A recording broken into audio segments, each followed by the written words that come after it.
If you're reading this right now, it's not by accident.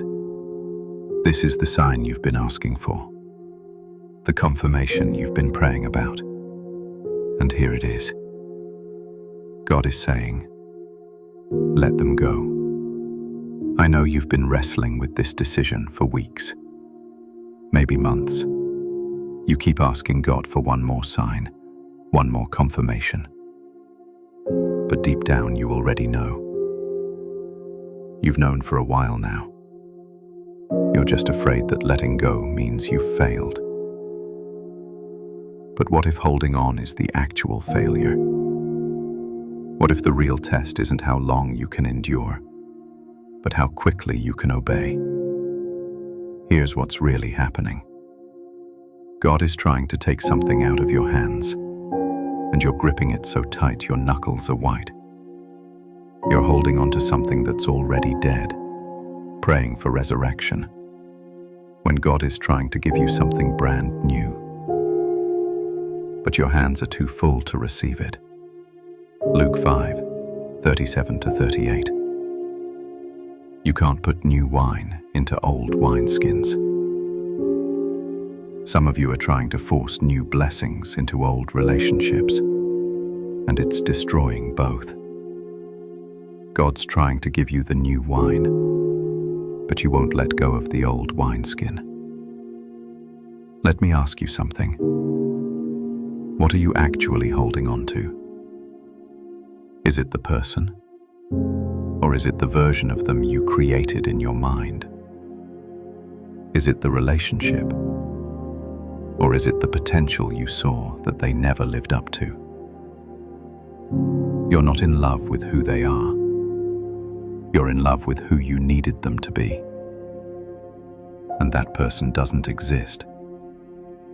You've been waiting for them to change, to finally see your value. But you can't convict someone God hasn't convicted. You can't awaken someone God hasn't awakened. Stop trying to be someone's savior. That position is filled. Look at Abraham and Isaac. God told Abraham to sacrifice his son, and Abraham obeyed. He was fully prepared to let him go. And it wasn't until Abraham proved he was willing to release what he loved most that God said, "Stop. Now I know you trust me." The blessing wasn't in the holding on. The blessing was in the letting go. Could it be that God is testing your obedience right now? Every time you go back to what He's trying to remove, you're telling Him, "I don't trust your plan. I'd rather have the familiar pain than the unknown promise."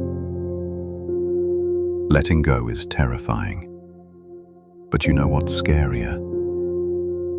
Staying in something that's slowly killing you and calling it faith. God is saying, move forward. Even if you're scared, even if it hurts, even if you don't know what's next. Because here's what happens when you finally obey. Space opens up. Clarity comes. Peace returns. And suddenly you can see what God was protecting you from all along. So this is your sign. Not a feeling, not another chance that leads to the same disappointment. This is it.